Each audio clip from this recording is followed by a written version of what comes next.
ইরশাদ করেন, যে ব্যক্তি সকাল বেলা 3 বার তেলাওয়াত করবে আউযু বিল্লাহিস সামিউল আলিম মিনাশ শাইতানির রাজিম,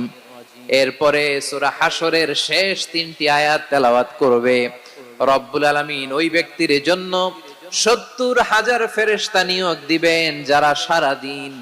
ওই লোকের জন্য মাগফিরাতের দোয়া করবে। শুধু এখানেই শেষ নয়, বিশ্বনবী ফরমান ওয়া ইন মাতা ফি যালিকাল ইয়াউমি মাতা শাহীদান,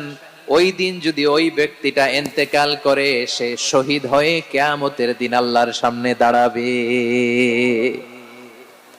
সকালবেলা যদি পড়েন 3 বার আউযু বিল্লাহিস সামিউল আলিম মিনাশ শাইতানির রাজিম 3 বার পড়ে সূরা হাশরের শেষ 3 আয়াত যদি তেলাওয়াত করেন, তাহলে আপনার জন্য আল্লাহ তাআলা 70,000 ফেরেশতা নিয়োগ করবে। সারা দিন তারা আপনার জন্য মাগফিরাত